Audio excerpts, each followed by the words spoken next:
Hello, ladies and gentlemen. We are back after about a month I think, of no shows. I'm your host Ryan Blank. I'm alongside Parker Dunn, Dominic Stern, and hopefully Pat Fortuna to see if he'll hop in later on. But gentlemen, it is us three for right now. How are we doing? How have you guys been? Good to be back. Yeah, it's been a little bit of an absence, but we're here now. Let's make the most of it. Yeah, no, everything's been good here in San Diego. I enjoyed a very successful end to the year in Pick'em. I was the Pick'em champion, not to brag. Back-to-back champion for football. Sorry, guys. I had a really good year though. You guys were also pretty good. Like that's no knock on you guys. It's really good. We'll get to that later. We'll give you your time to gloat and be happy, of course. We'll give you your time. Have your acceptance speech ready, I guess. But we have a lot to talk about, so let's get into it. First off, in college basketball. Dom, you just said it. NFL pick'ems are gone. Let's do some more pick'ems, and we're going to start with college basketball. We did this a little bit last year, but we're going to do it more this year. So we're just going to start with 8 games throughout the rest of the week to see what we like. First one, tomorrow, we have Illinois traveling to take on Northwestern. I'll start. Illinois is one of my favorite teams in the country. I love Ayo Dosunmu and Kofi Coburn, along with an emerging freshman in Andre Curbelo. Now, Northwestern has been a pretty solid team throughout the year, but I think that Illinois' firepower has the chance to take advantage of them. Now, they do turn the ball over a lot, so I wouldn't be too shocked if Northwestern gives them a hard time with that because Northwestern's a pretty clean basketball team, but I will take Illinois in this one. Yeah, Illinois has a ton of upside. This is something that we mentioned a while back, of course, since we hadn't been putting out episodes as consistently as we would like with holidays and all that goes into it. But this is a very good basketball team. Some slip-ups here and there throughout the season, but this is a very good one. And I will also be joining Dom in that category, taking them over Northwestern. Yeah, this is a very close game, in my opinion. I really love Illinois. I love Curbelo. I think he is just emerging. He's going to really be a star. I love what Ayo is in Kofi Coburn. I think that's a great trio, but they got to take care of the basketball. And if they can take care of the basketball, this will be a good game for them. I am going to take Illinois, but like Dom, you said, it would not shock me if Northwestern came away with this one. Moving on to Friday, Purdue travels into East Lansing to take on the Spartans of Michigan State.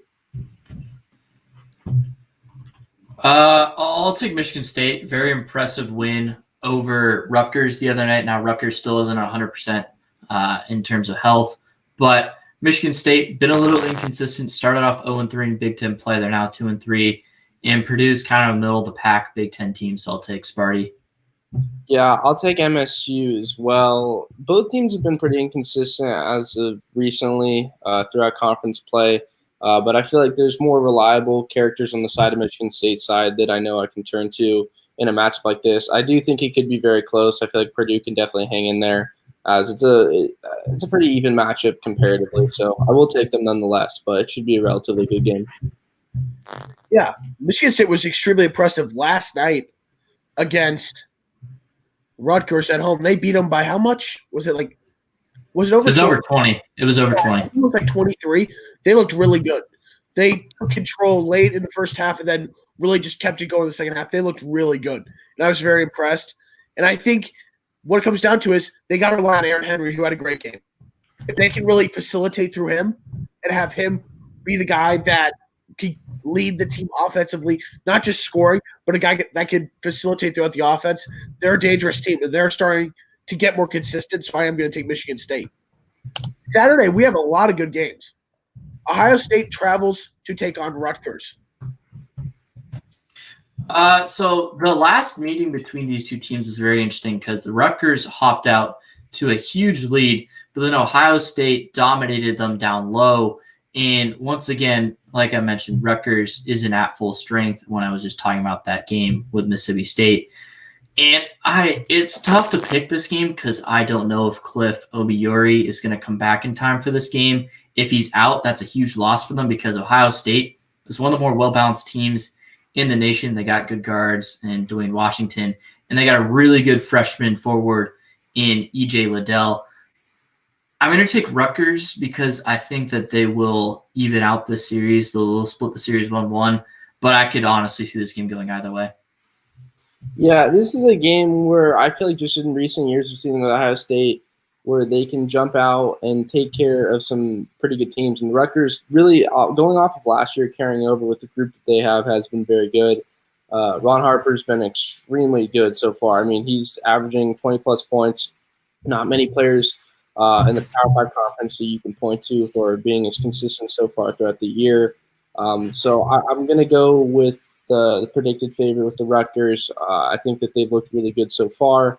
And although I could totally see an instance where Ohio State does come away with this like they have in the past, I think that the Rutgers take this one nonetheless. What have we always said, day back to last year, about the Big Ten? The whole Big Ten teams at home theory. Yeah. And how about that? I know we just picked Illinois to win on the road, but Ohio State is kind of trending down. They've been struggling when they've been on the road, and Rutgers honestly just isn't at full health, but Ron Harper's playing very well. And he had another good game last night.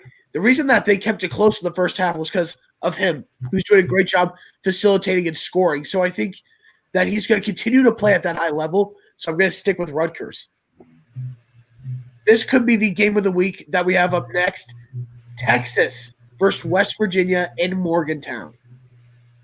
Well, I don't think this is going to be a good game because I think Texas goes up there and rolls them. We already saw them go into Fog Allen Fieldhouse and roll Kansas, who is at the moment, I think, a better team than West Virginia. And, I mean, West Virginia caught a bad break. I forget his name. Oscar Tshiebwe, he's stepping away for personal reasons, and he was West Virginia's best player. Now West Virginia was still able to compete with Oklahoma, and they were able to pick up a huge road win against Oklahoma State. Big come-from-behind win for them there. So, I mean, they're proving that they can still win without Tshiebwe, but I think Texas goes in, and I think they handle their business. Texas is all of a sudden the second-best team in the Big 12, and, I mean, Kansas is really good too. So, I mean, for them to go in and beat Kansas like that was super impressive. I'll take Texas, though. Hook 'em. Yeah, no, just like honestly, just mentioning that game against Kansas, like to see them just get absolutely throttled the way that they did was really something because Texas is off to a really hot start, and all of a sudden they're in that conversation as far as how far can this team potentially get. I know Greg Brown was one of the guys that I was considering mentioning for freshmen to watch out for.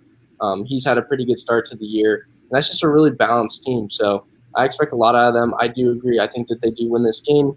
West Virginia has that kind of – they're constructed in a way where I think that they can continue to compete at a high level against a team like Texas. But I don't know. They're rolling right now, and it's hard to pick against a team that looks so hot.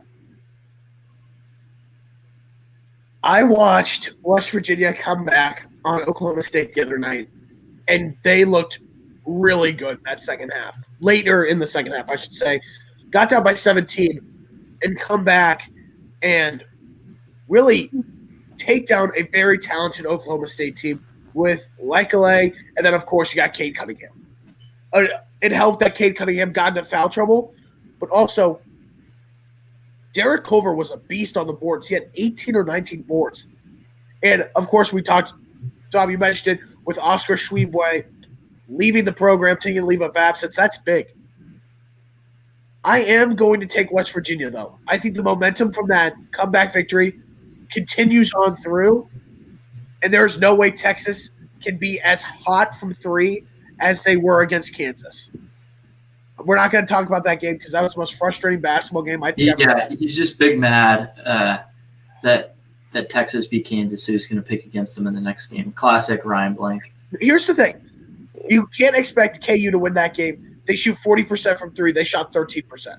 Right. No, I mean, KU did not play very well that game. I still think KU is the top 10 team in the nation, but Texas looked really good. Texas did look very good. And I think the thing with KU is David McCormack has been very up and down. Last night he looked really good against TCU, but granted it's TCU. Yeah, they need him to show up against those top teams.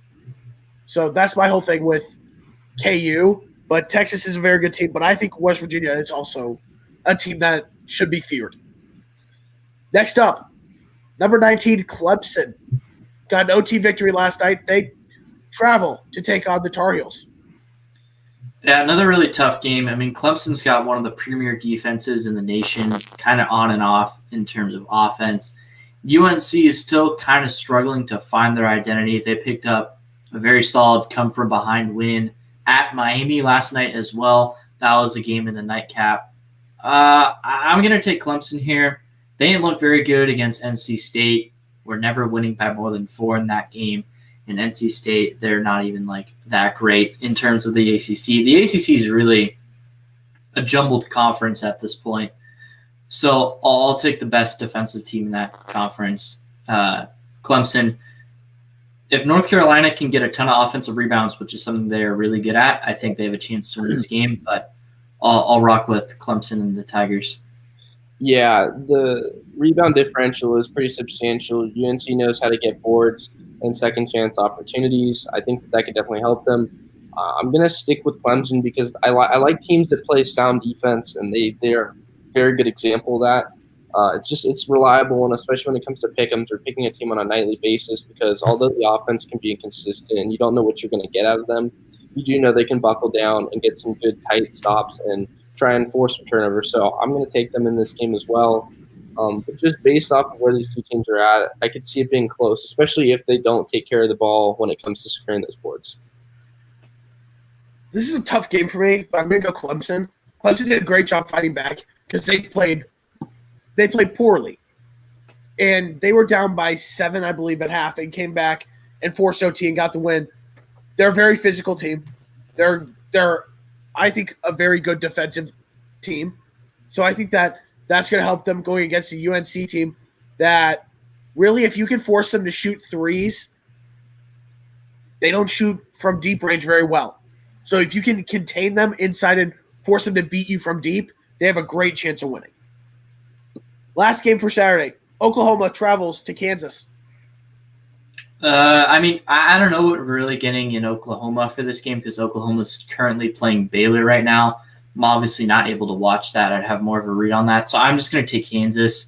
Looked very good last night against TCU, like Ryan mentioned earlier. I think they're a top 10 team in the nation, so I'll take them. Yeah, Kansas is a very good team year in, year out. This is no exception. That Texas, that loss to Texas, that definitely hurt. And that could change people's outlooks. Just seeing a top team like that go down the way they did, especially depending on how Texas shapes out for the remainder of the season. Obviously, the committee looks at a loss like that, doesn't look at it very highly. So we'll see. But I think that this is a very good Kansas team. As for Oklahoma, I don't know quite as much what I'm going to get out of them. So I don't feel like I have really any indication that would lead me to believe that that's a good pick for an upset. So I'm going to just stick with the Jayhawks on this one. I'm going to take Kansas. And the thing that was really encouraging for me when I watched KU last night was that they put up 93 points and looked that good without Marcus Garrett. That was a very good thing to see because he's one of their senior leaders. He's one of their best players, their best defender. Jalen, he's not necessarily a force on offense, but no, he does. You don't expect he has that one move to the basket to score. That's it.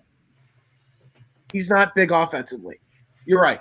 But defensively, he's the best defender. He's a big piece, and I'm glad that they were able to play that well without one of their best players. Jalen Wilson, rising star.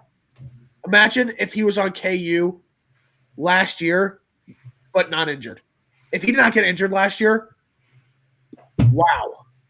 KU was already the best team in the country. Exactly. This is why I'm still frustrated about how that season ended. But still am I as a San Diego State fan. Obviously, we weren't going to win the national championship like you were, but still. Yeah, last year was KU's year. Still trying to swallow that pill. But overall, I'm going to take KU over Oklahoma. I would use a game like this against Baylor to gauge how they played. They've been able to stick close with some top teams. I just don't think they have the firepower to stick with KU if they're playing like they did last night. Moving on to Sunday, we have a very good matchup with Minnesota traveling to Iowa. I mean, when these teams faced off on Christmas, it was absolutely spectacular. Super high-scoring game, and I mean, both these two teams have prolific offenses, and both of them basically refuse to play defense, with Iowa taking that to the extreme. Really fun basketball to watch, if I'm being completely honest. Now, is it quality basketball? Not really, but it's certainly fun. And I'm just going to take Iowa. They've been a little bit more consistent than Minnesota has. We've seen a couple of times where they just don't even show up on offense. I'd say Marcus Carr, right now, he could be the front runner for Big Ten Player of the Year. He's been playing that well for Minnesota, and he's really taking advantage of the fact that they don't really have Oturu anymore, so he's kind of running the offense. I mean, obviously, there's Luka Garza and Ayo Dosunmu, who are absolutely fantastic in the Big Ten as well. So the competition for that award is absolutely incredible. But I will take Iowa. I mean, their offense is just so explosive with Luka Garza. They got Jordan Bohannon. They got CJ Frederick. They've got so many shooters to complement Garza. It's just so fun to watch. Yeah, that's the thing. There's so many guys that can score the ball and just be great from their individual efforts. So I feel like this is one of those exciting games because it's one where, like, yeah, you're not going to see good defense from either team based on how much points they've been giving up this year. But, man, can they score. So, like, seeing a matchup where these two heavyweights offensively come together is always a good one. I could see this going either way, but I feel like Iowa's the safer pick. I did pick Luka Garza as the National Player of the Year award. Not like that was anything special. You could ask just about anyone. They would have said, yeah, it's a pretty safe bet, probably the odds-on favorite. I don't remember if he was or not, but that's a game where I'm going to trust what he's been able to do and what the guys around him have been able to do. Yeah, this is a very offensive-heavy matchup, and I'm going to pick Iowa. Part of it is the Big Ten team at home theory, but also they're more consistent offensively, like Dom said. There are games when Minnesota is just flat-out terrible offensively. Yeah, there have been a couple games where you've seen Iowa struggle on offense, but not just flat-out dull. So there's always that, but I just don't think that there's that big presence down low that can really contain Luka Garza. So I think that's also another factor. So I'm going to take Iowa. And our final game for this week is Notre Dame versus Virginia Tech. Another tough game. I didn't get a chance to watch Virginia Tech's loss to Louisville. Louisville hadn't necessarily impressed me a ton, but Notre Dame hasn't really done anything in their favor. I mean, they won by 2 over Kentucky, and if you've watched any Kentucky basketball games, you know that Kentucky is not Kentucky this year by any stretch of the imagination. It's been painful to watch them. I mean, I guess I'll go with Virginia Tech in this game. They didn't look too convincing against Louisville. They covered. Good teams win, great teams cover. But I guess I'll go with Virginia Tech here. Have we picked the same on every single game? West Virginia. Yeah, that's the only game. There haven't been any, I mean, there's a lot of good matchups that we've covered, but I'm going to keep that trend going with Virginia Tech. Notre Dame has been very under so far. They especially the last 5 games have not looked very good. There's really no reason for me to feel any need to pick them in a game like this. They're under 500. Things aren't really clicking for them right now, so I'm going to go with Virginia Tech on this one. There's nothing too special about this pick. Yeah, I'm just going to go Virginia Tech. I don't see much from Notre Dame. They barely beat a very lackluster Kentucky team who's just not Kentucky this year, like Dom said. So I don't see it. I don't see Virginia Tech falling to a Notre Dame team that's been pretty lackluster to me. But very quickly, we have finished up our pick'ems. Let's get in and choose our conference winners for the regular season. Dom, let's start it off. We'll go with the Big 12. I'll still take Baylor. I mean, they're undefeated still, and they have that impressive win over Illinois early on in the season. They've had some struggles with COVID-19. Really wish you got to see that game against Gonzaga, but Baylor, I'm tempted to take Texas, but I will take Baylor. Yeah, same for me. I mean, that is going to be a very close race. Texas looks really good. We know what we were going to get from Baylor with the returning players they had. They've impressed up until this point, being only right behind Gonzaga as far as the AP poll goes. And then Kansas, which, that inconsistency with that Texas game, that is one that definitely looms, but they're still a very good team. So I think it's a 3-team race, but ultimately I have to go with Baylor on this one. this is tough. And it's because you always see KU's always there, and Texas has proved that they are going to compete and that they're a top team in the country. But I got to go Baylor. As much as it pains me to say Baylor, because I just don't like Scott Drew at all, I think that when you're looking at the entire scope for these top teams, it goes Gonzaga then Baylor. And that's – if there's a team that can really take down Gonzaga right now, I think it would be Baylor. So I'm going to stick with Baylor to win the Big 12.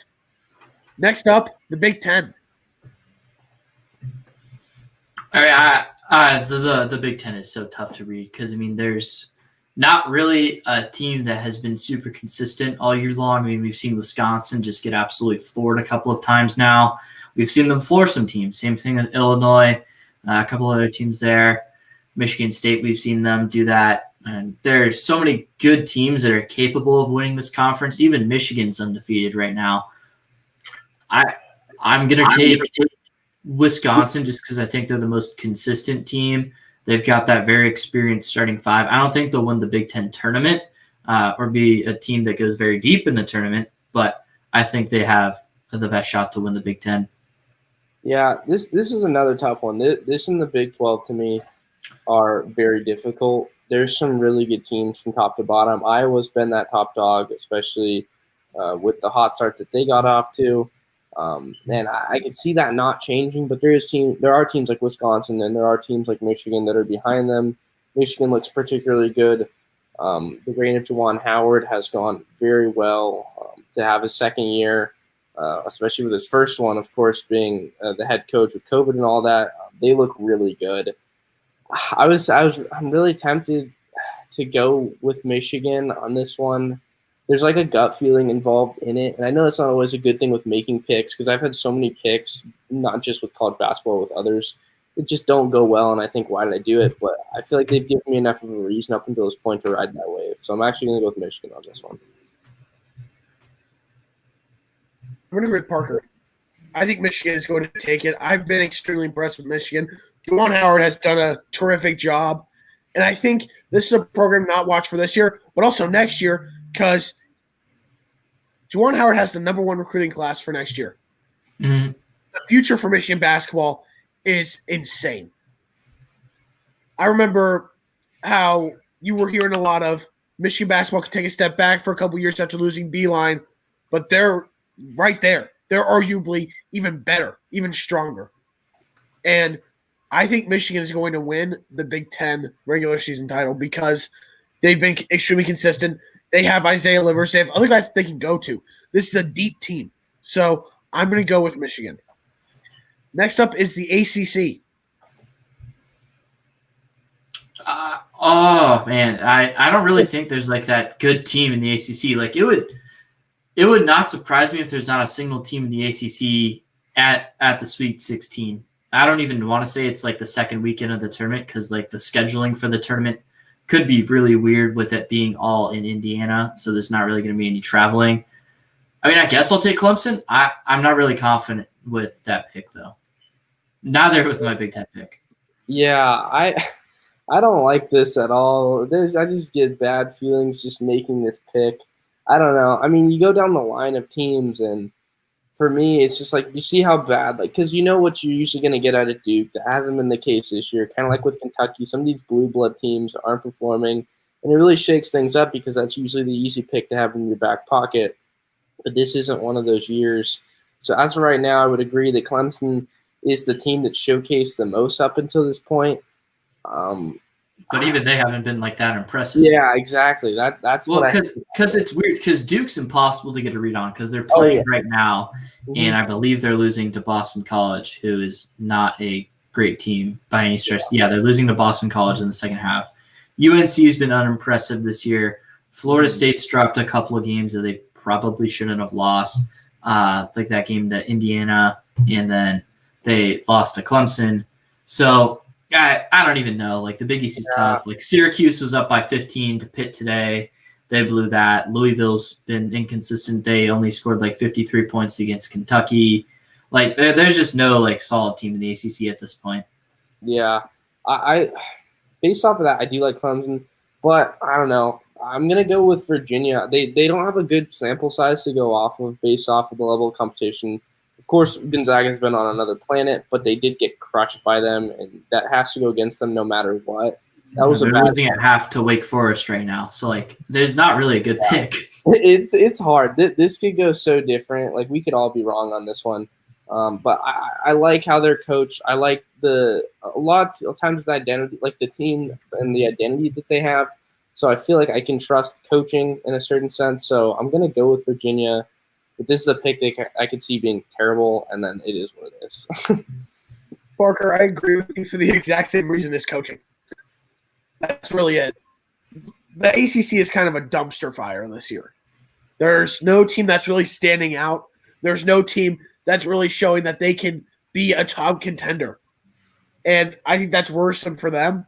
So it's hard to pick, but I'm going to go with Virginia because of Tony Bennett and his coach. Next up, the Pac.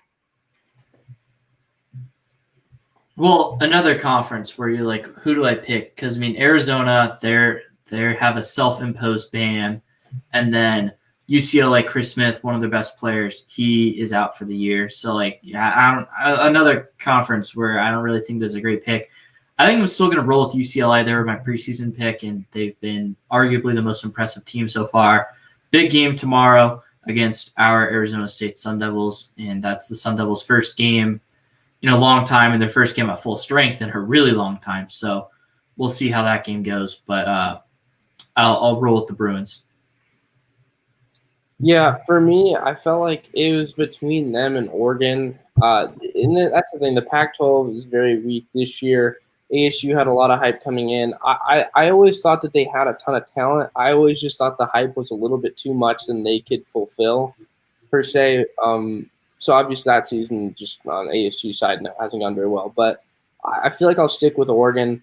I feel like there's not too many teams where I know I can trust them the same way. They're without Peyton Pritchard, who was such a bedrock for them the last 4 years that he was there. He provided so much for them. You knew what you were going to get with Oregon because of him. Been balling in the NBA. Yeah, and now he's not there anymore. So it definitely changes my outlook on Oregon compared to past years. But I still feel like I can go with them as a selective unit comparatively to the other teams behind them.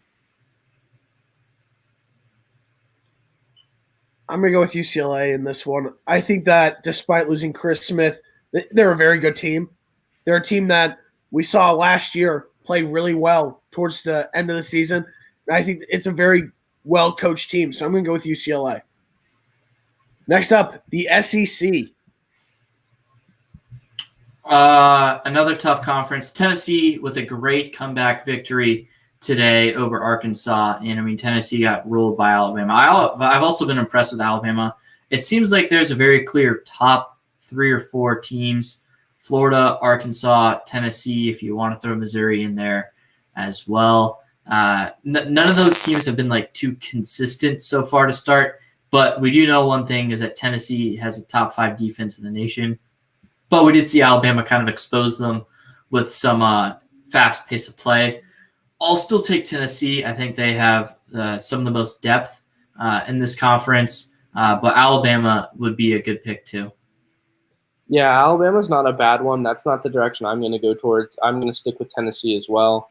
But just based off of what they have been able to do, of course, Alabama got the better of them not that long ago. But you look at that win over Missouri. Missouri's been pretty good this year, and to be able to have a dominant conference win like that says a lot. So I feel like up until this point, they give me the best case so far. Like if any of these teams are presenting what they've done so far, I like what they've done. They're top 10 in the rankings up until this point for a reason. So although that is an interesting conference similar to the others, I'm going to take them. I'm going to go with Tennessee because that's the team I can trust the most out of that conference. That's really what goes down for me. I liked Mizzou, and then last night I was watching that game, and I was in shock. You as a Kansas fan cannot say the words "I like Mizzou." Oh, no, I like Mizzou in their conference, not at all. Okay, all right. Mizzou. You guys can know that. I think you guys have known that. I hate Mizzou. I hate K-State. I liked Mizzou in the SEC. I should have specified. But last night, they had a 99% win percentage Oh, with 19 minutes left in the game, and they lose by 15. yeah, they blew it to a team that lost to Kentucky. Yeah. Yeah. That's the standard in the SEC, and we don't even have that to bounce off of. Yeah. Just gonna say that. So I'm going to go Tennessee. I love how they play. They're really solid defensively. And they've got some guys that can score the ball. And I think Rick Barnes is a very good coach. So they're the team I trust the most in the SEC. Big East. I'm going to take Villanova. There are some teams that have challenged them. I mean, Creighton's offense is very good. Been very impressed with UConn defensively and offensively. Seton Hall has been more impressive than I would have thought. Marcus Rodin and Sandro Mamuskai Shavili, say that name 5 times. Those teams have been impressive. I think the Big East might be the third best conference in the nation, but Villanova has been pretty steady ever since they lost that shocker to Virginia Tech. I'll take Jay Wright and Co. Yeah. A lot of these picks, a lot of my basis for them, a lot of it is coaching. I like to have a reliable program where I know what I'm going to get out of them. Ones that tend to recruit pretty well, but they develop good players. So I can trust Jay Wright and his squad with Villanova. Like you mentioned, that is a good conference. It's improved vastly the last couple of years, and we've seen how far teams like Villanova have gone in the conference, or not just in the conference play, but also in the tournament. So I'm going to stick with them. But Creighton's always a team that they're going to linger throughout the season. I wouldn't be surprised if they close that gap and keep it relatively close once it comes down to the end of the season. But I feel like Villanova is definitely the safest pick here. Yeah, and Creighton, as we speak, currently has a 12-point lead over Seton Hall. So very impressive start for them. I'm taking Creighton. Creighton, they can shoot the ball. They can shoot very well. They shoot very well. Their offense is very good. I really like Creighton. And it's nothing against Villanova. Villanova is very well coached. They have one of the best coaches. They have a great cast around there with Gillespie, with Jeremiah Robinson Earl. They have a lot of talent. But I really like Creighton. They're well coached. They shoot the ball really well. They play okay defense. Their defense has been lackluster at times, but I really like Creighton this year, so I'm going to take Creighton. And our last conference, the American Conference. I'll take Houston. They had that tough loss to Tulsa, but Tulsa's a very solid team. They're another team you could say to win this, as well as SMU, whose only loss is to Houston. But I will take the Houston Cougars. I mean, they probably have the best coach in the American Conference, and they recruit the best, and that they pull some transfers. So go Cougs.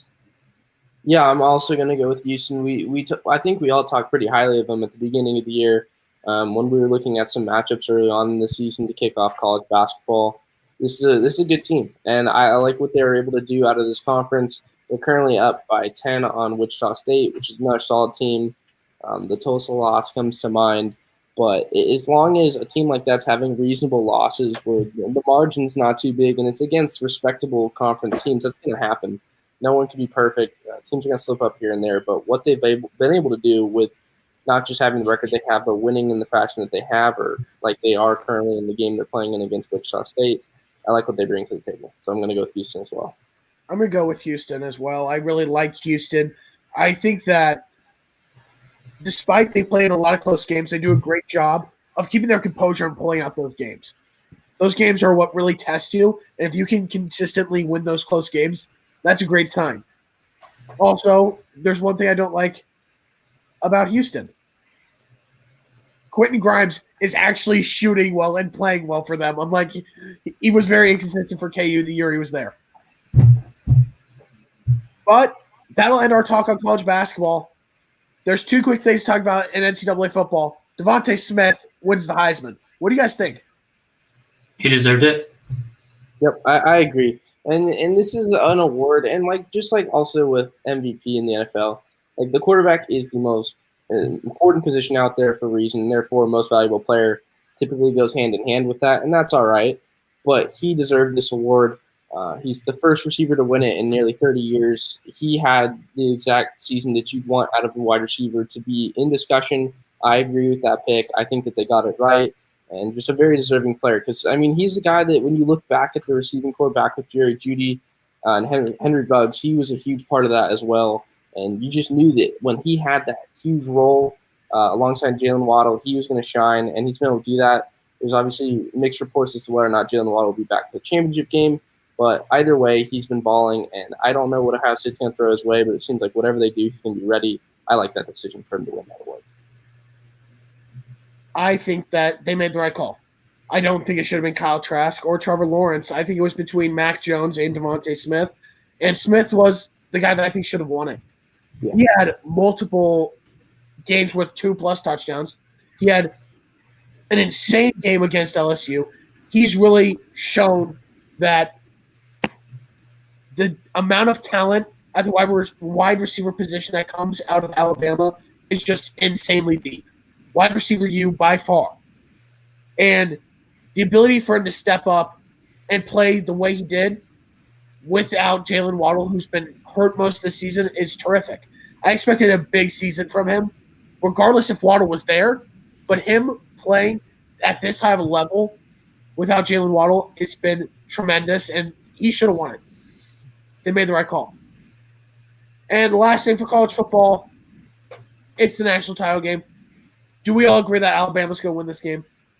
I do agree that they will. I expect it to be a very good game. Let's see. What is the for those we do not endorse it, but what's the betting looking at? I think it's 7.5, right? 7.5. 6.5. 6.5? Yeah, I'm sure that'll be subject to change between now and the game, but I think it should be a good one. I like what Ohio State was able to do, exercise some demons in that semifinal against Clemson.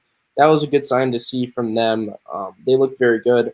I just look at matchups. I like the matchup of Sermon at running back for them versus Najee Harris. Of course, I'm not going to focus on the matchup of just running backs because of the value and what they bring to the table is nowhere near the same as other player positions. But I do think that that's an interesting one because if you look at the carries, Sermon's had almost half as many, but he's putting up really good numbers. And Najee Harris, keep in mind, was one of those guys that was going to get some votes and was in that Heisman consideration throughout the season. So I think that that's something to look at. I also think just looking at the sample size, just from the games, Ohio State's 7-0 comparatively to Alabama's 12-0. It's a very big difference as far as record. So when you look at those stats, it's really distorted. You're trying to compare guys, and you're like, whoa, this is really different, but you have to take that into consideration.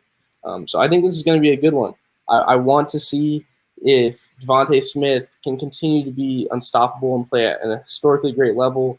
I'm curious if Jalen Waddle will be available. That's unknown, which is unfortunate as far as previewing a game.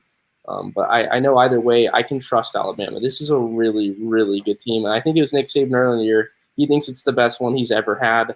I think that there's an argument to be made. This is a really dominant team. As much as I like what Justin Fields and Ohio State's done, it's hard to discount that. So I'm going to take Alabama as well. Yeah, I think go ahead. Ohio State has never lost a college football playoff national championship. So they're going to need to call Teague real quick. But you know what? For the sake of the argument, I'll take Ohio State. I think they have a good enough team to win it. I mean, their defensive line is a force to be reckoned with. I mean, they made Trevor Lawrence super uncomfortable with their elite offensive line. And I mean, we know that Dickerson from Alabama, he's not going to play after suffering that injury in the SEC championship game. Can Ohio State put enough pressure up the middle? Because we know that Mac Jones, he can run, but he's nowhere near as prolific of a runner as Justin Fields is. And I think that Fields is a little bit more dynamic. And I think that offense, now that they have Chris Olave back, that is certainly Fields' safety blanket. He didn't have him in the Big Ten championship game when they struggled against a very stout and very clean playing Northwestern defense. And I might as well take Ohio State because why not? I'm going to take Alabama. And I think one thing that helps my case here is that 3 of the top 5 Heisman vote getters are from Alabama. And I'm very worried about Justin Fields. After that hit, he played tremendously well, but he's still feeling effects, and he's going up against a better defense. than Clemson. So I think that Alabama is going to win this game. I think it's going to be a close game, but I think that Alabama's going to take it. Now let's quickly transition to the NBA. There's just 4 injuries to talk about. First one comes from tonight with Markelle Fultz tearing his left ACL, which is a big blow to the Magic. TJ Warren is out definitely after having to get surgery on a broken foot. Spencer Dinwiddie appears to be out for the season with a partially torn ACL. And John Morant suffered a high ankle sprain that's going to sideline him for 3 to 5 weeks. Some big injuries that have already hit teams very early this season.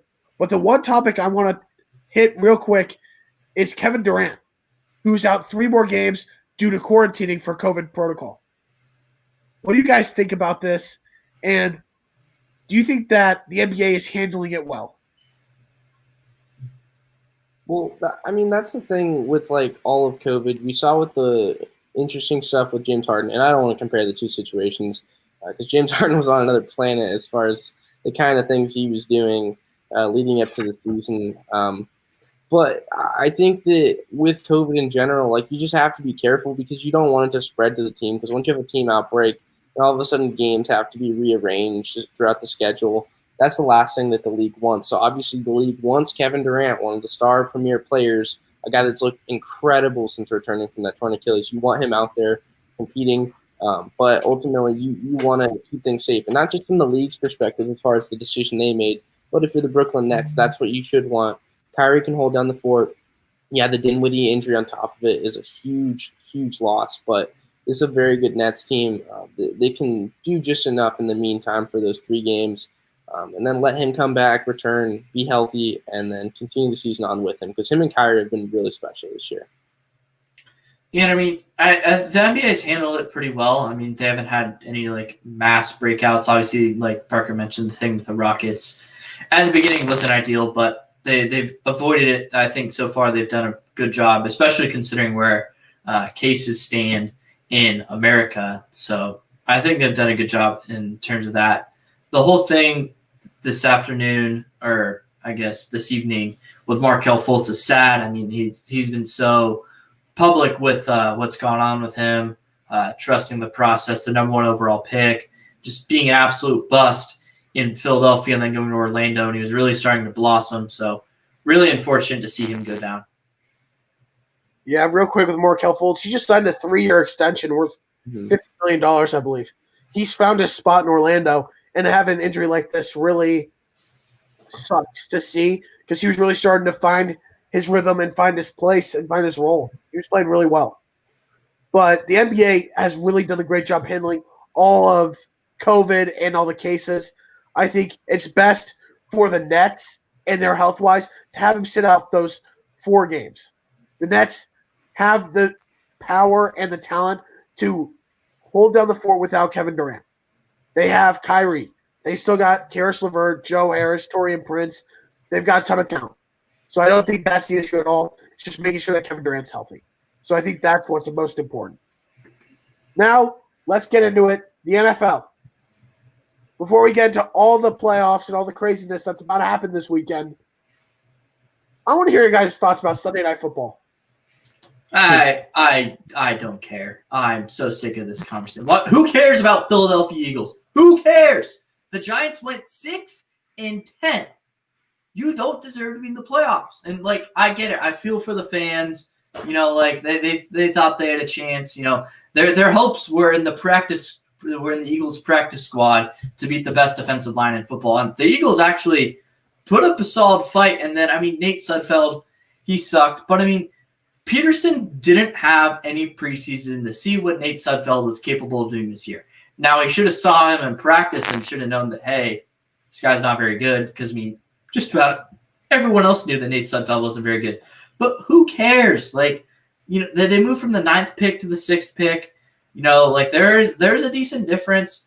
The Eagles had no motivation to, you know, actually win that game. I feel for the players who were outed by Peterson's decision and basically said that, you know, this game doesn't really matter to you. But this situation is so overblown and I hate it. Like who cares?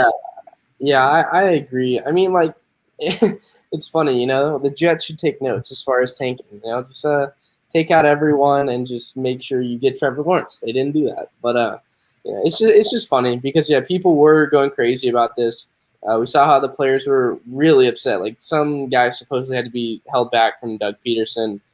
I wasn't on the field, so I can't confirm that with my eyes. But I heard all the rumors that took place as far as how frustrated they were, how they felt like it was unwarranted. Well, yeah, of course, Jalen Hurts has been balling. He's been playing well. But this is a team that wants to improve their draft capital. They have nothing to gain from winning this game other than allowing another divisional rival to take that playoff spot. So you can't, fault the Eagles entirely because they're just trying to better themselves. For the unwritten rule or for the integrity of the game, I get that.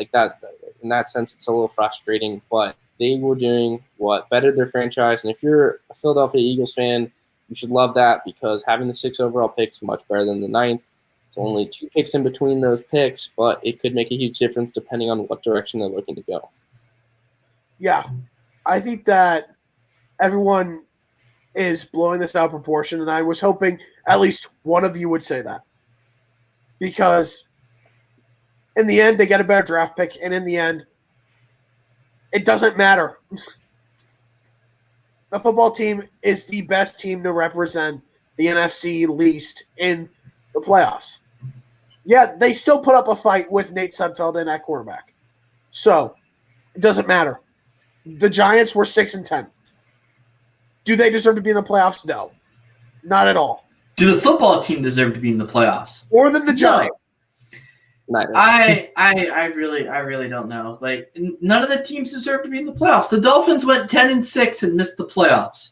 Yet the football team who went 7-9 are in the playoffs. It's really unfortunate. I want to mention something though. 2 teams that have gone 7-9 won their first playoff games. Yeah, I know. So that's something to watch out for. But overall, the Bucs in primetime have been very bad this year. Overall, it's ridiculous. Get over it. Doug Peterson didn't appear like tanking, but don't try to be like, oh, there needs to be an investigation. Oh, all this. No, get over it. Who cares? Who cares? East is going to compete for the Super Bowl. I rest my case. Now, let's get into the actual playoffs. We just talked about the football team. Ron Rivera said they could go with the QB rotation, going with Heineke and Smith in the playoff game against the Bucs due to limited mobility with Alex Smith with his calf strain. See, how bad of an idea do you guys think this is? Well, I think it's bad because there are teams like the Saints where you have multi-purpose guys like Taysom Hill who you throw out in wildcat situations. Occasionally have him throw because he's capable of it. I mean, he literally played games while Breeze was out. But this just isn't one of those situations where I think you need to do that. You need to know the time and the place or know what kind of players you have in your roster. And Washington's a team where you just need to stick with Alex Smith and what he's done. Yeah, the limited mobility sucks. Yeah, that cheap shot was a low blow, and that was uncalled for late in that game. But you need to stick with him. He's been great since he's returned. He's proved a lot of people wrong. I didn't know he could play at the level he's capable of as of right now. After watching that documentary, I didn't know if he could ever take the field again, let alone play like he has. So there's a lot of variables to go into it. I just think they have to stick with him because they've been a good team with him at quarterback comparative to the start that they got off to without him. So I think ultimately you just have to stick with Alex Smith. You don't need to make it all cute and do all these creative things with 2 quarterbacks. Yeah, I mean, Heineke's significantly more mobile than Alex Smith, and Alex Smith hasn't really been able to throw the ball down the field. I don't really know too much about Heineke. I know he was the quarterback at Old Dominion. Shout out to the Monarchs, but he's not that good. So I don't really know what purpose this has other than to give a different look to the Buccaneers defense that hasn't been as good as of late. At the beginning of the season, their defense is what propelled this team. But as the season went on, they suffered a couple of injuries on that defense, and especially to Vita Vea, and they just weren't quite as effective. But I don't get this. I think it's a stupid idea. Put your best quarterback out there, Alex Smith, and let him do his thing. Horrible idea. And I think if you want to mix it up with the defense, I don't think that's the way you do it. Just mix it up with your play calling. And I think the loss of Devin White for the Bucks is big. I think that's going to hurt them a little bit because that's their guy that they put out there in coverage at the linebacker position, despite being pretty bad in a lot of games this year in coverage. He's still that guy that they put there. But overall, put in Alex Smith. He's your best quarterback and let him play. That's a horrible idea. Next up, the Browns situation. Stefanski, offensive guard Joe Bitonio, and 3 other coaches are out for the playoff game due to positive COVID tests. Talk about bad timing. I mean, this is something that was every team's fear should they get to the playoffs, especially a team like the Browns. The fans have wanted this for so long, and they've had such a good football team this year. And to see this happen right before playoffs, it just sucks. There's no sugarcoating it. To be without your head coach, who's done wonders for your team and put the pieces together, to be without your best offensive guard, that's a lot to handle. And of course, the other coaches on the staff, and it's just really unideal to have to go through all this right now because sure, you have to deal with it throughout the regular season. See if you can make the most of it, especially depending on the matchup. But this is the playoffs. You're going to play nothing but great teams going forward in the AFC. So I feel for Browns fans. I really do on this one. Yeah, and it's very well documented that I am a pretty large Padres fan. And I, like Browns fans, got to experience postseason for the first time in the past 12 months. And one of the things I tweeted before the game was I'm ready to get hurt by the postseason. And I, of course, got hurt game 1. And the Browns got hurt before, the week before the game started, which is super unlucky for them. And like you mentioned, they had waited so damn long to finally make the playoffs. It had been since 2002. And they basically have no shot to win because they're missing their left guard going up against the Steelers, who have just such a good front seven. Unreal D-line with Stephen Tuitt and Cam Hayward, who didn't play this past week to rest against the Browns, and the Browns still only put up 24 points, along with T.J. Watt coming back. I feel so bad for them. And then also to mention Kevin Stefanski, who, if I were to vote, he would get my Coach of the Year vote. I mean, the way he transformed that clubhouse and that offense was pretty spectacular to watch this year. So it's tough for the Browns. I'll still be rooting for them, but I can't see a way that they win this game without Bitonio and Stefanski and also Kadero Hodge, which is just wide receiver depth. But they haven't had too much consistency at wide receiver with 4 of them going on to COVID for Week 16 matchup against the Jets, which can we talk about irony? I always stand the Jets on this podcast, and they betrayed me. They beat my Rams, and that was heartbreaking because I've been given so much crap for that. Hey, Dom, I'm getting you a Jets shirt just for that moment. Please don't. I will not wear it. But no, this is just of all teams, it's going to happen to the Browns. Of all teams, and it's awful because if none of this happens and they're fully healthy with all their coaches and Bitonio, I would have probably picked the Browns in this game. I honestly would have. Yeah. But you can't. They're without their head coach, without one of their linemen. There's just no way. So it sucks because these fans have been waiting 18 years to get back to the playoffs and have a winning record. 18 years. And now it's probably going to get tainted by 5 positive tests. But the future's looking bright for the Browns nonetheless. Dom, speaking of the Rams, it's good news. Kupp has been activated from the COVID list. Thank God. Yeah. No starter will be named ahead of the Seahawks game. Who do you think starting? Well, from today, what I saw on Twitter, I'd guess that Jared Goff's going to start. Now, I personally would start a backup John Wolford over an 80% Jared Goff because, Jared Goff at 100%, you still don't know what you're getting.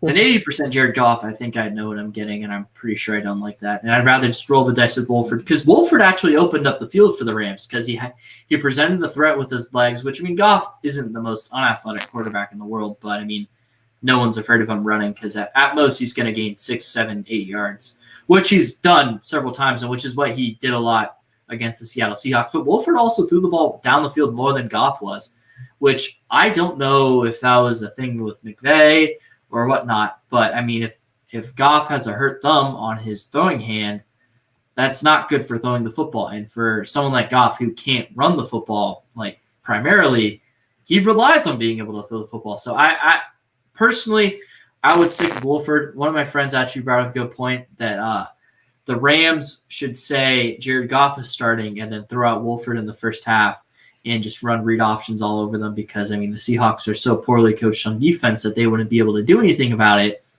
And then at halftime, they'd be preparing for it. And then you throw out Jared Goff in the second half after they just prepared for the read option at halftime and just mess with them. But I don't know. There's certainly a path to win for the Rams. Divisional matchup. Rams already beat them. Sean McVay, as we've talked about it, has done very well against the Seattle Seahawks in his tenure with the Rams. So, I mean, I'm confident the Rams can win this game.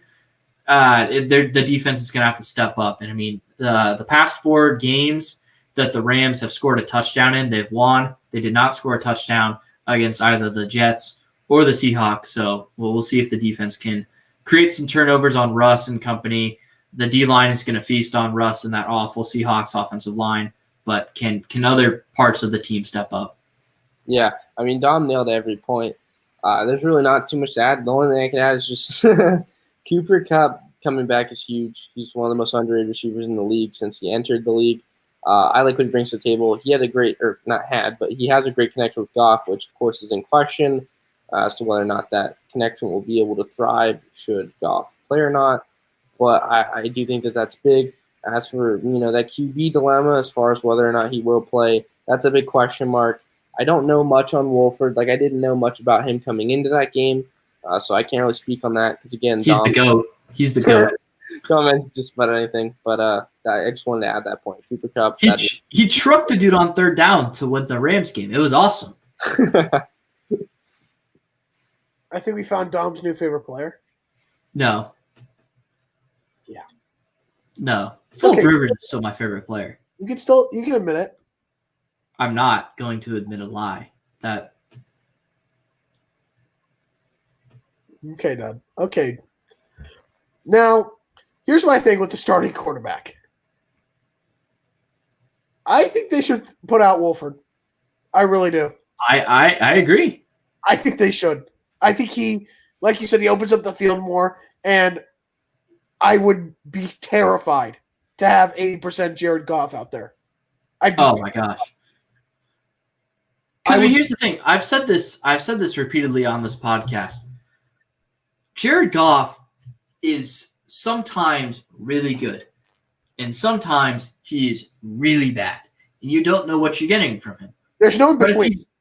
Yeah, there's really not any in between. But the problem is that if he's not healthy, I'm almost 75% confident that it's going to be bad Jared Goff. Jared Goof, as I would say. There's Jared Good and there's Jared Goof. And when Jared Goof shows up, the Rams are in trouble. I think they should start Wolford. I really do. And I think getting Cooper Kupp back would also help him. Cooper Kupp is very underrated. He's a very good receiver. And I think getting a guy like that would really help him. So I think Wolford is the guy to go with. Cooper Kupp's the best third down wide receiver in the NFL. He is. I'm waiting to hear Parker's response to that if he has one. I don't know what I missed, but I just sprinted downstairs and back up to grab a charger. I don't know the numbers on – I don't know if you're talking about Cooper Kupp's third down stuff. I'll take his word for it. I haven't done my research, so I can't say no or say yes. So he's very good on third down. He's very, very good. But I think that Wolford would be the way to go. And if he's struggling, see if Goff can do anything. But that's just how I would handle it. Now, here we will announce the winner of our pick'ems for this year. In last place, it is Pat with the worst record we have had. 115, 97, and 1. Yeah, he stopped picking for a while. I didn't want to give him a loss for any game because, we were going over 500 every week. At that point, like he was still losing ground, but Pat couldn't get over his Patriots bias, which also included his Bills bias. Hand in hand. And he picked the Chargers and Bengals way too many times. Third place was Parker at 168, 88-1. That's still pretty good. Pretty good. That's a solid year. Definitely some games could have went differently, but Giants, cough. But it is what it is. Yeah. For real. Yeah, Evan Ingram. Pro Bowl tight end Evan Ingram. Excuse me. When I saw that, I literally I cried on the inside. That shows up on the NFL Hall of Fame resume. Yeah. In second place was myself, 170, 83-1. I don't want to talk about who got first, but it was Dominic, 177, 78-1. Thank you. I'm just happy with myself that I was not in jeopardy of getting last, and I did not get third. I'm happy. Yes. I mean, no one's in jeopardy. Yeah, and so I would like to speak on that because I will get to pick Pat's outfit of choice. If you were not here for the show when we discussed what the punishment will be, Pat basically has to hold a sign saying "I suck at pick'em" in the outfit of the winner's choice. Just in front of I don't want to say a busy place, but a place where people will walk by, see him, people will drive by and see him. And Pat, as we all know, big Boston guy. He loves his Celtics. And the Celtics play at Talking Stick Arena on Super Bowl Sunday at noon Arizona time. And I figured that would be a great decision to make him wear the outfit of my choice, the Bills AFC East Champions T-shirt of 2020, because he said that's the perfect choice. I have one thing you need to add to his outfit. What? He has to wear a ballerina skirt. No, because we have to go out and buy that. I don't want to do that. I'll just make it. I will Venmo you just for that. I'll do it. If you want to pay for it, then sure. But I'll Venmo you. But I'm going to use the money that he lost in the bet with the Bills winning the East. So he will wear that, and that'll be awesome. And I think it's going to be cool. And it's my Christmas gift for my brother, who is a Bills fan. And my brother, let's just say he's smaller than Patrick. So the shirt will not be the best fit for Pat. So that'll also be entertaining. So this will be a great punishment. Personally, I don't want to be out there for too long. So I mean, he'll be out there for an hour. Be good laughs. We'll make it public so our friends down at ASU can come by and see Pat in the Bill shirt holding the "I suck at pick'em" sign. We will wear masks. But he'll be out in front of the Talking Stick Arena while his Celtics are playing in Phoenix, wearing a Bills AFC East 2020 T-shirt. Oh, that is going to be incredible. It's hilarious. I'm very proud of. I'm more proud of myself for coming up with that than I am for winning the pick'em. Hey, Dom, you're lucky. You better be glad that you did not come close to getting last, because we know you were going to make it. Oh my God, I would have lost all pride in myself if I know where that Tony Gwynn is overrated T-shirt. I would have crushed you. Yeah. What we would have made you wear as a hat? No. Dodgers World Series champions hat. Oh no. And Dodgers shorts. And that's not that bad. But I mean, oh God, good God. I wish you got last, but it's Pat. I love the punishment idea. But let's conclude the show with predictions for Super Wild Card Weekend. Starting off, first game of the weekend. Colts at Bills. Very, very good game.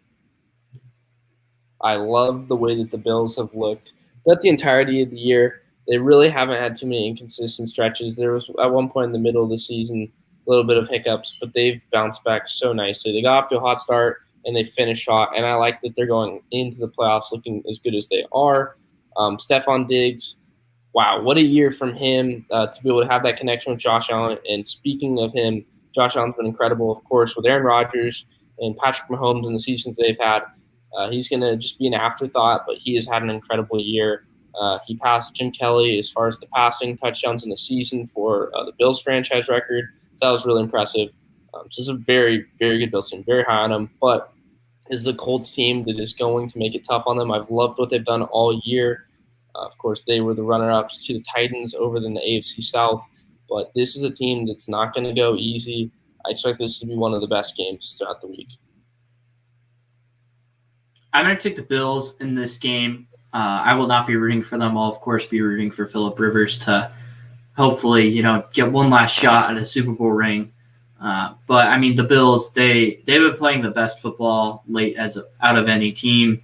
They now have 6 straight wins of double digits, and they've won their last 3 games by 25-plus points. I mean, that's basically unheard of. And, I mean, they're against 3, they're not terrible teams. The Denver Broncos, who, of course, finished them last in the AFC West after we all projected them to be a playoff team. The New England Patriots, who are still their division rival. Bill Belichick knows how to beat the Patriots. I mean, the Bills, of course, he would know how to beat the Patriots too. Yeah. And then, of course, they whooped the Dolphins when the Dolphins basically had the win to get into the playoffs. So I'm going to take the Bills here. Yeah, I'll be taking Bills. Didn't mention it. Just was so caught up on the matchup. But, yes, Bills as well. I'm going to take the Bills.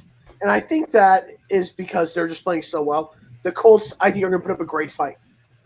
But the question about the Bills was never the offense this year. It was more of, can that defense get back where they were last year? And they're getting there. They're playing very well defensively. So I'm going to take the Bills, but I think it's going to be a very close game. And for any bettors, I am not one of them because I have quit. But let's go, Ryan. Let's go. My mother threatened me. I want a car in Arizona next year. That's well done. Well done. So you will not have your car out in Arizona is what I'm picking up here. I'm hoping, but let's not get into that. But my friends here still do it. The over in that game is extremely interesting. 51.5. It's going to be a great game regardless, but I'm going to take the Bills to move on. Next up, it is the Rams and Seahawks. Yeah, you know what? Screw it. I'll take the Rams. I mean, I'm not confident with picking the Seahawks. You guys know how I think about the Seahawks. And I mean, the Seahawks defense has been better than the Seahawks offense as of late. The defense has certainly been a lot better, but a big thing, Jamal Adams, he got dinged up in that game on Sunday against the 49ers. And there's been a pretty much direct correlation between him being healthy and this defense being good. He adds pass rush. Of course, Carlos Dunlap coming over to this defense has also made them much better. And them just being terrible because not only can he rush the passer, he led the team with 9.5 sacks, the most sacks from a safety in a single season all time, which is impressive. Call him blitz boy all you want. I mean, that's his strength, but he's still a really good player. He made basically the game-saving play against the Rams. I mean, Darrell Henderson was going to walk in the end zone, but he came around the backside on a run, tripped them up. And he actually, he didn't purposely do it, but he gave Darrell Henderson a high ankle sprain. And he, of course, couldn't play. He's now on IR. And at that point, Malcolm Brown was the running back for the Rams. And, I mean, I'm as big of a proponent as running backs don't matter as there is. But, I mean, when your running back has a 4.8 40, that's never a very good sign. But they do got Cam Akers back this week. He played last week. Didn't exactly look great, but the holes weren't there because Arizona wasn't really, respecting Wolford. Hashtag respect Wolf. But, I'm going to take the Rams here. Wildcard teams do historically well in Wildcard weekend. And the Rams have, in my opinion, what is now the best defense in the NFL. Now the Steelers haven't played as good of defense lately. And that, of course, has something to do with injuries. But the Rams have the best points per game allowed in the NFL and the least yards allowed per game in the NFL. So I think the defense does enough. Yeah, this is a really hard match because I don't know. Because the way I look at it is if Goff was 100% healthy and that wasn't in question, then I'd feel a lot better about picking Rams in this one. I like how they compete against the Seahawks on a consistent basis. Each time they play them for the 2 games throughout the year, they are a pretty reliable pick. And I love that defense. Like Don mentioned, any defense with Aaron Donald is going to be a pretty good one. There was a lot of questions about them with the pieces they lost. But they've been nothing short of incredible. This is one of those top units, and in the playoffs, defense becomes even more important. I could certainly see them stealing this game from that alone. The Seahawks offense taking a bit of a step back from earlier in the year. It's a really hard game to pick. And I just feel like with the quarterback uncertainty, that is ultimately just a little bit too much for me. So I will stick with Russ and the Seahawks, but that's not a pick that I'm particularly high on. That's definitely not a lock of the week. That is a game where anything could really happen. Like that's by definition one of those games. So I'm gonna go with the Seahawks, but would not be surprised one way or another. Yeah, and also you mentioned the defense. If there are any NFL owners or GMs looking to hire a head coach that happen to be listening to the show, Brandon Staley is not, and I say not, a good coach candidate for your team. Don't hire Brandon Staley. Just kidding. He'd be a great candidate, and he's a big part of the reason why the Rams rebounded from last year. You see, I tried that pitch last year with Eric Bieniemy. It worked though. I don't think it's going to happen this year, but yeah, no, it's not. Be shocked if it somehow did. That Gentlemen, would make sense. For this Super Wild Card weekend, I have 3 locks. The first one is the Rams over the Seahawks. And let me tell you why. Seahawks are overrated. I've agreed with Dom on this all year. Russell Wilson is not playing well. The offense is not getting down the field. They could get down the field sucks. Against the 49ers, who had a defense full of injuries. Do you guys seriously think they can get down the field against the best defense in the NFL? No. The offensive line sucks. I think Aaron Donald is going to have a heyday. He always does against Seattle. Very scrappy game. So I think the Rams can get down the field on him. Jamal Adams has been playing great. They just got to counteract his blitzing. And if that takes a short slant route, do it. I think McVay is going to continue to have great success against the Seahawks, and I take the Rams this week. I really like the Rams. Next up, yep, go ahead, Dom. I said vamos. Vamos los Rams. Final game on Saturday. The Bucs travel to Washington, take on the football team. Love Washington's D-line. There's a lot to like on that defense as a whole. The Buccaneers have been a little bit shady here and there. Dom mentioned it earlier with those primetime games, which they've struggled in. They got killed by the Saints. They haven't looked particularly good in other instances. So that's a bit in question, but I feel like I'm going to trust ultimately what's on the table. Mike Evans was listed as day-to-day with his knee. So I don't know whether or not he's going to be playing in that game, but I do like what they bring to the table. The defense has definitely taken a step back. That was one of the strengths of this team at the beginning. That's no longer as reliable, I guess you could say. But I'm still going to take them. This is a 7-9 Washington team. With Alex Smith at quarterback, they've been much better. And that record isn't an accurate representation of what they could bring to the table once they take the field. But I'm still going to take the Buccaneers in this game nonetheless. Yeah, I'm going to take the Bucs as well. I mean, their offense has been very stout over the past couple of weeks. And I mean, they haven't been going up against the greatest opponents per se, the Falcons, the Lions, and then, of course, the Falcons again. But you got to remember, the Falcons held the Chiefs to only 14 points in between those two matchups. Sorry to bring that up, Ryan. Okay, a win's a win, gentlemen. A win's a win. But at the same time, number 1 seed, we have the bye. I don't need to hear this. I wasn't knocking anything down on the Chiefs there, but for the Buccaneers to go out and score 34 points the week before the Falcons to the Chiefs, and then for them to come out the week after the Falcons did that to the Chiefs, and they scored on 8 of their 9 drives with the exception of the final drive. So I mean, it was technically 8 of 10, but it's really 8 of 9. So the Falcons offense just the Buccaneers offense absolutely dominated after the bye, which I said they were going to do, and that's what they did. I think this team's peaking at the right time, maybe not defensively, but going up against a bad offense, don't need to sugarcoat anything with the football team. I think the Bucs handle business here. My second lock of the week. Football team covers. Okay. Here's why. That defense. I think that defense is going to do a better job of keeping them in check. That is why. I think the Buccaneers are going to win this game. There's nothing about that. I think they will. But I trust Chase Young, and I trust that great Washington defense to keep them in the game throughout. So that's what I mean there. But the Bucs are going to win this game and move on. Now let's move to Sunday. Titans at Ravens. Revenge game for the Ravens. That is a game where I don't know. I look at it. I like what the Titans have done.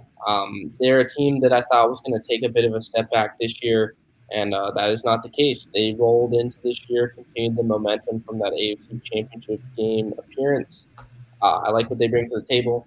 The Ravens, of course, have bounced back. They had a lot of injuries, a lot of guys out in those last couple of games, but they've been able to look pretty good. They finished the year strong to get themselves into the playoffs, which if you would have told me at the beginning of the year that was ever in question, I would have thought that, I don't know, I guess COVID played a factor, but like a huge factor, because this was a team that I thought had a chance to be the best team in the AFC.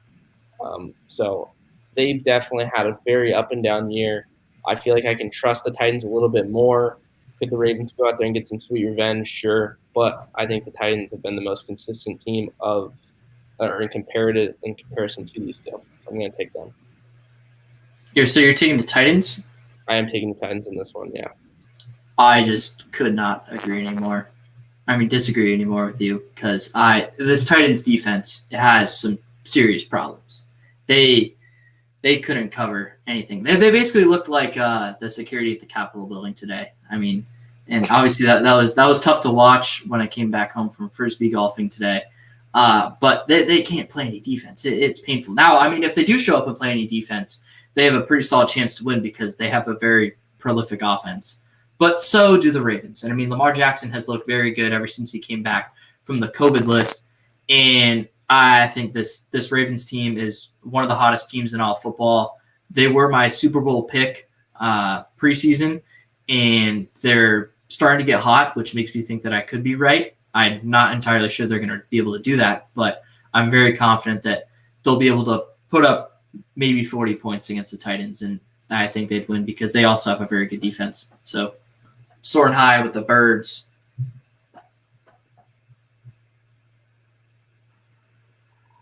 I'm going with the Titans. That's my third lock of the week.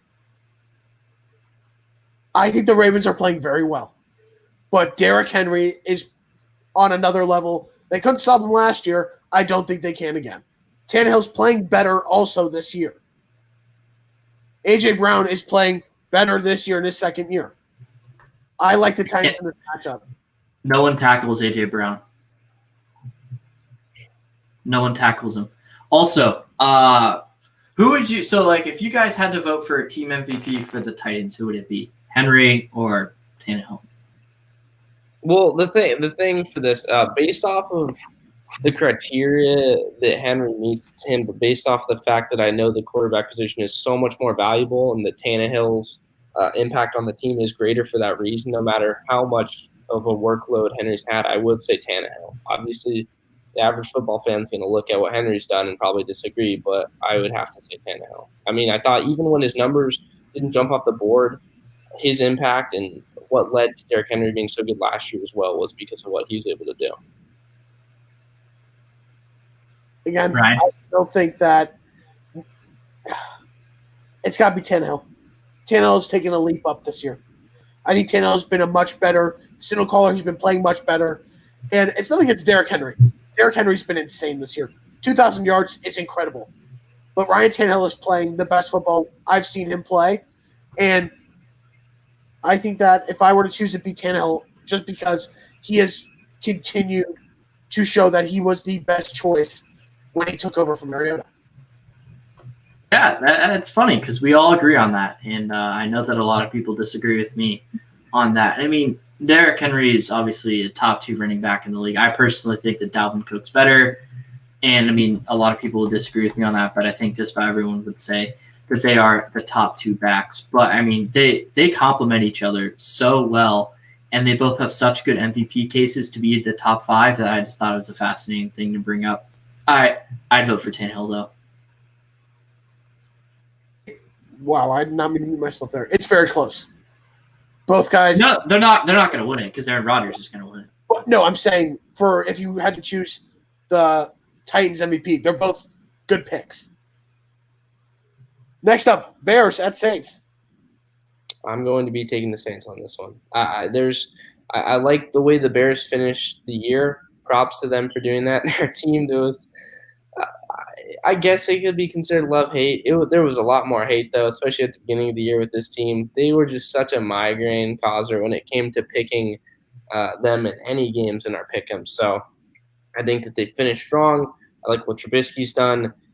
And I especially like what Montgomery's been able to do as well. He's been a very steady back, and they're giving him the ball. And they're seeing what happens when they involve him in the offense.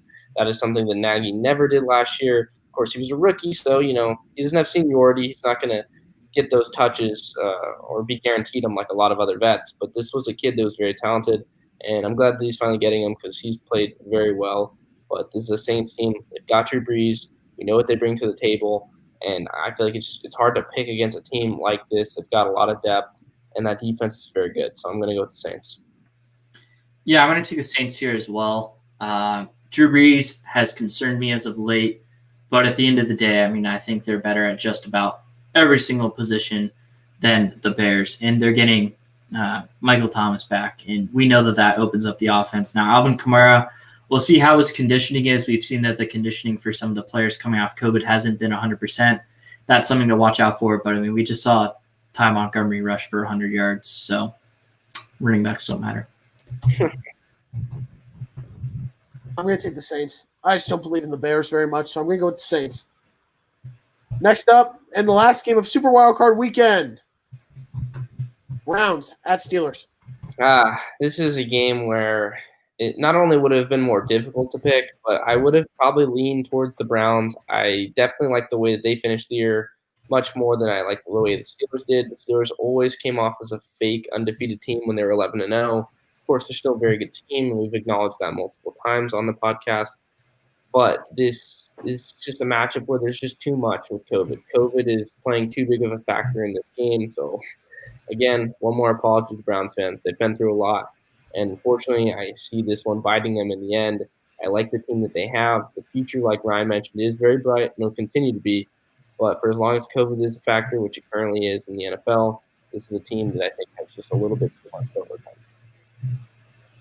Yeah, it was pretty telling to me when the Steelers were sitting out Stephon Tuitt, TJ Watt, Cam Hayward, Big Ben, and the Browns were playing in basically the biggest game in franchise history, and the Steelers still only lost by 2 on the road with about 20,000 Browns fans. It was pretty telling to me. And then Bitonio's out, and Stefanski's out. So, yeah, I'm going to take the Steelers. Gotta be the Steelers, yeah. Steelers, and it's because of all the COVID issues. I think it'd be a much closer game, and I think I would probably pick the Browns. But I'm going to go with the Steelers in this one. Last thing before we hop off, Super Bowl picks. Go. I'll go. Bills over Packers. The Bills are the best team in football right now. They've won 6 straight games by double digits. They've been dominant over some very good teams. I think that they look like the best team in football. They look like the most complete team in football. And I'm just going to say the Packers because they have the first round bye. I could see all 5 teams that were good with winning records coming out of the NFC. But I'll take Bills over Packers.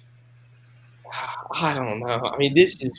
The AFC is very hard to pick, and I mean very hard because the Chiefs have established themselves. They've done everything. They have done everything right up until this point. That Raiders loss is the only one when you look at it. And when you can have a season like they've had, picking against them just seems so wrong. But the Bills, they make me want to flirt with that idea. I don't know. I hate giving answers like this. They're all over the place. I'm just circling back to us at the beginning. I don't know. I'm all over the place. But my gut wants me to pick the Bills. I feel like I have to. You know what? Bills Mafia. Let's go with the Bills. It's hard. Every part of my brain is telling me stick with the Chiefs. They've been so good. They've given me no reason to go otherwise. But the Bills have looked awesome. And Bills fans are just funny, That's not why I'm picking them, of course. But like Browns fans, they've been through a lot here and there. And it would be so funny if they made the Super Bowl with Pat, with the hatred he has for them. So I'm gonna go with the Time out. I have an idea. What's that? If the Bills make the Super Bowl and they win it, we have to postpone the punishment and make it. He has to do it with a Bills Super Bowl champion shirt. I think that. I mean, Dom has the final call, but I think that's fair because that would be a great circumstance. We will assess this in 2 weeks. Yeah, fair enough. But yeah, okay. So I'll go. No, because I have to buy the shirt. Yeah, I'll go. Yeah, that's true. I'll go with them. It doesn't matter actually. We'll talk about that in 2 weeks. And I don't know. I mean, the NFC is very interesting to me. The Packers have proven up until this point. I think they're a very different team than last year. Because last year they just felt like frauds, especially when you stack them up against teams like the Niners last year, who were also 13-3. I think that this is a different Packers team that we're seeing. The Saints give me more question marks because that's who I thought was going to come out of the NFC originally. I'm not so hot of that idea. So I will also have the Packers. It seemed boring that I have the same exact prediction, but I was so torn on the Bills. It doesn't feel like it's the same. Because, man, that was hard to think of. But I want to pick the Saints. I really do. I just don't think I can right now. I'll tell you mine. Chiefs over Saints. I love the Saints defense. I think the Saints offense is going to be there. Breeze to Emmanuel Sanders is starting to really develop, and I'm really liking what I'm seeing from them. I know, Dom, you're not big with the Chiefs right now, but let me explain something. Well, it's not that I'm not big with the Chiefs. I mean, I think that they've been coasting. Mahomes doesn't look 100% healthy. He doesn't. He doesn't. Which and obvious. He doesn't. I mean, having the 2 weeks off could be very big for him. Kelsey was clearly banged up. I mean, that was obvious, but they need that time off. And I'm afraid that if they play a team like the Ravens, I mean, obviously the Ravens, we did see last year with the Chiefs, they're plenty capable of coming back. But I mean, if you play a team like the Ravens, they can just pound it down you. And if the Chiefs come out flat in the first half, I think the Ravens are a team that could really punish the Chiefs. See, now you guys have them losing, so it's a different story. So here's my thing. With the Chiefs, they've been coasting since week 9. And it's been obvious. They've covered up so much. When the Chiefs have not played their best, they're still beating teams that are in the playoffs or playoff caliber. Beat the Dolphins, did not play their best. Beat the Buccaneers, did not play their best. Beat the Bills, not their best. And beat the Saints, not playing their best, all on the road. I have not seen a full Chiefs 100% full game. And is that worrisome? Yes. I also will say this. Parker, there is a hole in one of our doors in our apartment. If Andy Reid goes conservative in a playoff game, there will be another one in that door. I am telling you. I am so tired of it. It's either that or I break the couch that Ethan bought. I don't know. I can't say that's not my couch, so legally, I can't really support that. Too. But I've gotten with it. But here's the thing: Chiefs are capable of coming back, and I also don't think that they'll be down very often. I think it's going to be close games, of course. But here's the thing: Patrick Mahomes, whenever you need him to ice the game in any tight situation, give him the ball. And he hasn't been fully healthy because his line has been atrocious. He hasn't had his top lineman in Mitchell Schwartz all year. LDT's might be done with football, which sucks. The offensive line has been so injury-riddled. It is so frustrating. But are they going to be healthy for the playoffs? I'm hoping. See, you don't know. You're basing this based on faith. And listen, let me tell you First off, we do not endorse violence on the 4-3 show. Let me make that very clear. This is violence. This is me with my anger issues and frustration. I'm sorry. No mean to provoke violence. But Dom, here's the thing. Andy Reid has been covering up his playbook. He's going to open it up once again, like he did last year, and bring something out. I don't know. I mean, you guys tried a 4th-and-1 pass to Patrick Mahomes against the Falcons. So I mean, I don't know if that's revealing plays out of your playbook. That's not revealing anything. That was a stupid play call. Right, it was. If you have Patrick Mahomes and you have to throw the ball to him on 4th-and-1, that signals something, that you're not playing very good football right now. That's what it tells me. Also, I think the Chiefs need to give play calling to Eric Bieniemy for the playoffs. I mean, I don't think that's a bad idea. The problem is that's such a last-minute change. You want consistency going into the playoffs. And what we saw out of the Chiefs coming out of their bye last year, and you told us. I want more Eric Bieniemy is what I mean. More Eric Bieniemy. Yeah. He is a darn good offensive mind.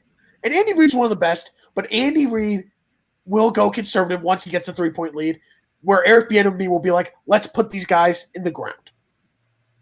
And that's what I want to see. And I don't know why, but I have a lot of faith in the defense. I have so much faith in them. Finally, Frank Clark is playing well. Okay, let me try this again. Frank Clark is playing much better football. He's finally getting pressure. Chris Jones is playing really well. Tyrann Mathieu, he's good. He's good at football. He's darn good, okay? And then arguably could have a case for Defensive Rookie of the Year, L'Jarius Sneed. Future star in the making. He's had a good year. He's been good. He's been good. He has a case. There's not really a good candidate for Defensive Rookie of the Year. I'm saying he has a case, which I don't think is wrong. Sure. But I have a lot of faith in this defense.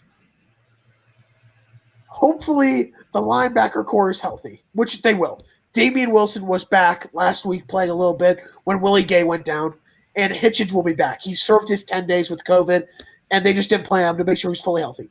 The linebacker core will be healthy. What the biggest question is with the Chiefs is, do they get Mitchell Schwartz back? If they get Mitchell Schwartz back, I am feeling 100% confident that they can do it. Without Mitchell Schwartz and an injured Mike Remmers, a little shaky. That's just the last thing you want going into the playoffs is an inconsistent offensive line. I don't know. The Bills feel like just such a safer pick right now. I think Josh Allen's going to finish in front of Patrick Mahomes in MVP voting too. Shock me. And I'll say it this way. For the Chiefs offensive line, when Remmers has been fully healthy, he's been fine. They haven't played Remmers the past couple weeks to make sure he's healthy and good to go. I'm not worried about if Remmers is 100%. If he's still injured, that's where some worries come in. But overall, I really think that it's going to come down. The AFC Championship, in my opinion, is Chiefs-Bills. I really think that. And I think it's going to be a great game. Chiefs played pretty bad when they went to Buffalo, in my opinion. Mahomes had an okay game. The running game was what was successful because they couldn't stop it. They didn't play that great, but they still won. And also, I'm going to answer that real quick. Mahomes is not a system quarterback. Whoever says that is just wrong. Mahomes is not a system quarterback. That is horribly false. But I'm going to take the Chiefs. You can say it's biased. I don't think it's biased. I think it's that. No, it's not biased. I mean, with a team that has not played their best, but still beating 4 playoff teams on the road when not playing their best, is scary. I mean, the Dolphins aren't a playoff team. Playoff caliber team. Sorry. That's a playoff caliber team, I should say. Playoff team or playoff caliber team. That's all I'll say. All right. I wouldn't be so shocked if the Ravens beat them in the second round. I'm going to say what I've said. Lamar can't beat Mahomes. We shall see.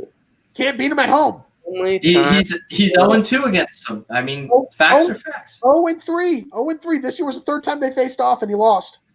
Because I remember week 3 last year, week 3 this past year. When Mahomes' MVP year, Lamar played against him in Kansas City. He did? Yeah. Oh, right. Yeah. That was the early regular season loss. Yeah. I mean, Jackson played well that day, so I can't hold that one against him. Lamar Jackson can't beat Mahomes. He can't even beat him on his home turf. I'm not worried about the Ravens as much as I'm worried about the Bills.